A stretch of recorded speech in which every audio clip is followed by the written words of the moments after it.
Welcome to these stunning, visually dramatized Bigfoot encounter stories from the 1960s. Deep in the remote forests of northern Idaho, hunters, campers, and loggers came face to face with something unexplainable, something huge, silent, and watching. These chilling first-hand accounts tell of giant footprints, eerie howls, and shadowy figures lurking just beyond the firelight. Some never returned to the woods. Others refused to speak of what they saw. Could Bigfoot really be out there? Watch these incredible dramatized stories and decide for yourself. If you love mysterious encounters and legendary cryptids, be sure to like and subscribe for more terrifying true stories from the wilderness.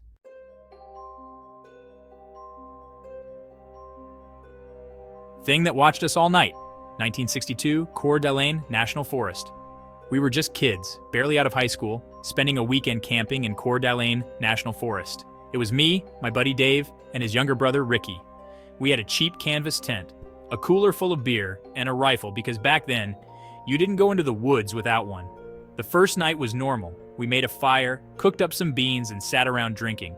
But just after midnight, something started moving out in the trees. Heavy, slow steps like a person, but bigger.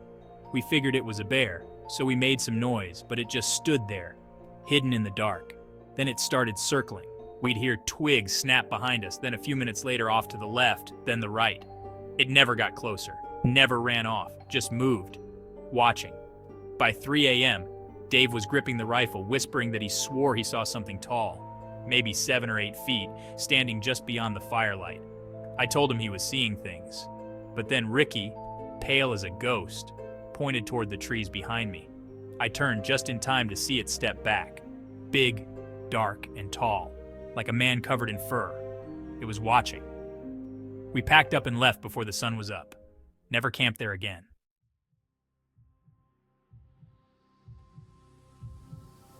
The Cabin Visitor, 1965, near Priest Lake, Idaho. My uncle had a hunting cabin about 5 miles from Priest Lake, deep in the woods. No power, no plumbing, just an old wooden shack with a stove and some bunks. I used to go up there alone to hunt deer, but after what happened in the fall of '65, I never stayed out there by myself again. I'd spent the day hiking and got back just before dark. After dinner, I sat by the wood stove reading when I heard something outside. Heavy steps, not like a deer. Too slow, too deliberate. Then came the knocking, not on the door, but on the wall of the cabin. 3 loud knocks. I grabbed my rifle, called out, but there was no answer. It was dead silent for a long time. Then, just as I started to think it was gone, something breathed right outside the window. Long, slow exhale. I didn't look. I couldn't. Just sat there, heart pounding. After a few minutes, it walked off into the trees. The next morning, I found massive footprints in the dirt, twice the size of my own boots. I never stayed overnight there again.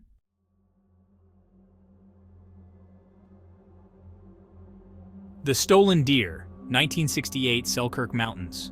My dad and I were hunting up in the Selkirk Mountains, camping about 10 miles from the nearest dirt road. It was rough country, but we'd hunted there for years. That evening, Dad shot a big mule deer.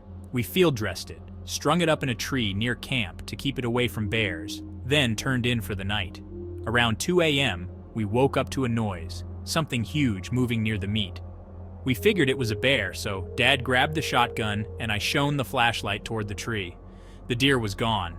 The rope it had been hanging from was swaying, completely untied. Not cut, not broken, untied. Then we saw it. A massive, dark figure standing about 30 feet away, just beyond the firelight. It was holding the deer over its shoulder like it weighed nothing. Dad fired into the air. It didn't run. It just turned and walked off into the woods, carrying that 200-pound deer like it was a sack of flour. We packed up and left before sunrise.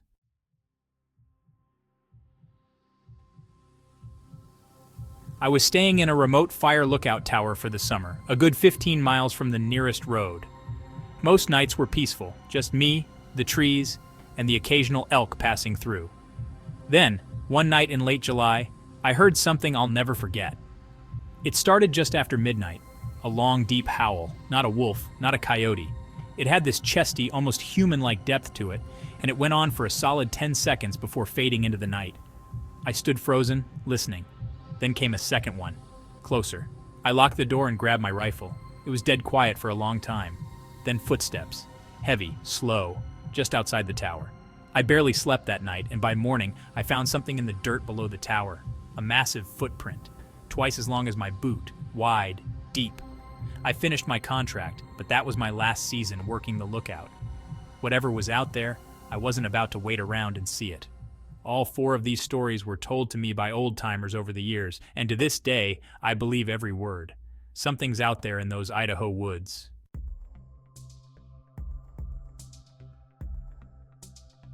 My grandparents had an old off-grid cabin deep in the Clearwater National Forest. It had been in the family for years, used mainly for hunting and fishing trips. In the summer of 1963, my dad and his 2 cousins, all in their 20s, decided to spend a week there. The first couple of nights were peaceful. Then, on the 3rd night, something started knocking on the walls. Loud, deliberate knocks.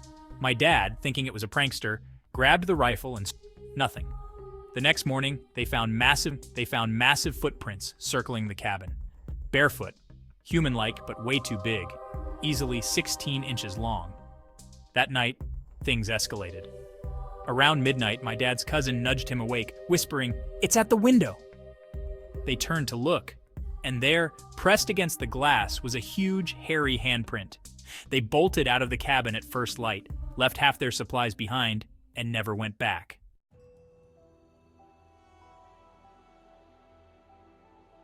In 1966, I was working as a seasonal ranger in the Bitterroot Mountains. My job was mainly to patrol hiking trails and keep an eye on campers. One evening, I was hiking back to my truck when I heard a scream. Not a person, not an animal, something in between. It started low, then rose into this guttural, chest-shaking roar before cutting off suddenly. Every hair on my body stood up. I wasn't armed, just a radio and a flashlight, so I moved fast, heading back down the trail. About a quarter mile later, I saw something across the valley, a tall, dark figure moving through the trees, walking upright. I watched it for maybe 10 seconds before it disappeared into the brush. I never patrolled that area alone again.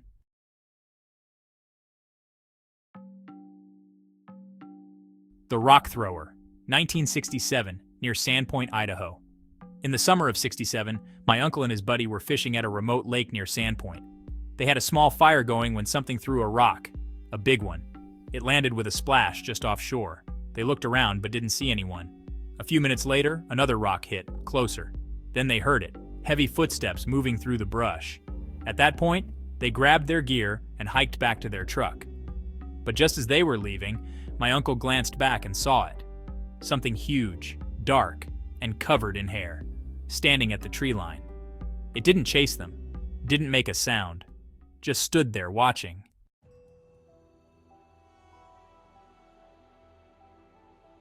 The Shadow in the Woods, 1969, near the Canadian border, Idaho. My grandpa was a trapper in the late 60s, running a trap line near the Canadian border. One day he found something off. His traps were destroyed like something had crushed them with bare hands. He set up camp nearby to keep watch. That night, around 2 a.m., his horse got spooked, nearly breaking free from the tether. Then he saw it, a tall, shadowy figure standing at the edge of the firelight. It didn't move, just stood there watching him. He raised his rifle, but before he could fire, it turned and walked away. The next morning, he found massive footprints near camp. He never went back to that trap line.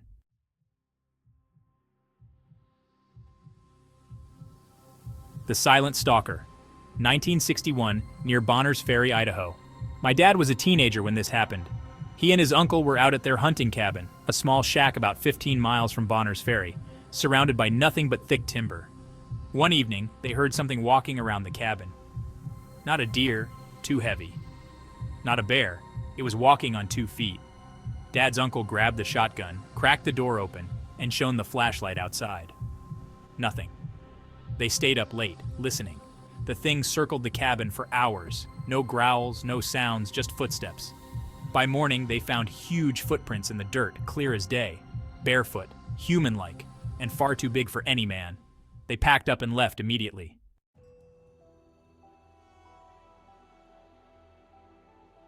My grandpa worked as a logger near Elk City in the mid-60s. One night, he and his crew were camping near a work site when one of the guys shook him awake. "Something's watching us." They all looked toward the tree line. At first nothing, then two glowing eyes. High up, like something tall was staring at them. One of the men threw a rock. The eyes blinked, then disappeared as something huge moved back into the woods. The next morning they found a trail of massive footprints leading away from camp.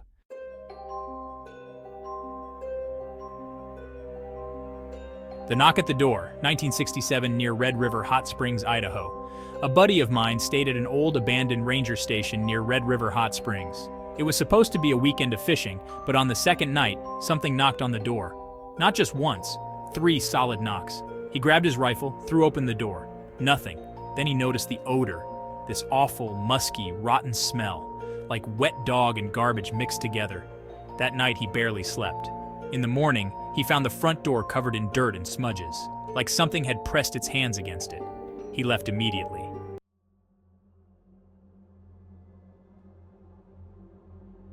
In the summer of '69, my uncle and his friend were camping deep in Piatt National Forest.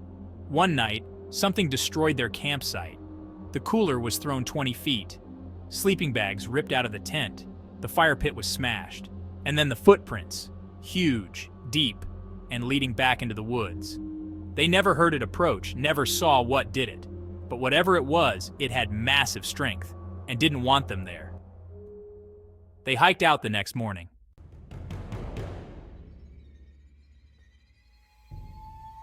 My Uncle Dale was a seasoned outdoorsman. He'd spent years hunting and trapping in the most remote parts of Idaho, but after one trip to Hell's Canyon in the fall of '68, he never went back. He and his friend Roger had set up camp near a ridgeline, miles from any road. The second night, a thick fog rolled in, so dense they could barely see past the fire. The woods fell silent. No owls, no crickets, nothing. Then came the breathing. Deep, slow, raspy inhales. Not an animal, not human, just outside the firelight. Roger whispered, "Did you hear that?" Dale gripped his rifle and nodded. He scanned the darkness but saw nothing, only swirling fog. Then from the trees, a low, guttural growl. Not a bear, not a cougar, something else. They backed toward the tent, rifles ready. Suddenly a massive shadow moved in the mist. Tall, broad, walking on 2 legs. Then it screamed, not like a person, not like anything they'd ever heard. A deep, chest-shaking, rage-filled howl that echoed through the canyon. The men ran. They left everything, packs, rifles, even the tent, and sprinted through the fog toward their horses. Behind them, branches snapped. Something huge was following. By the time they reached the horses, the sound had stopped. The fog had thinned, and the woods were silent again. They rode out fast and never looked back. When they returned days later to retrieve their gear, the campsite was destroyed. Tent shredded, fire pit smashed, their heavy gear scattered like toys. And in the dirt, massive footprints 18 inches long leading into the trees. Dale never camped in Hell's Canyon again. He said whatever was out there wasn't just watching them, it wanted them gone.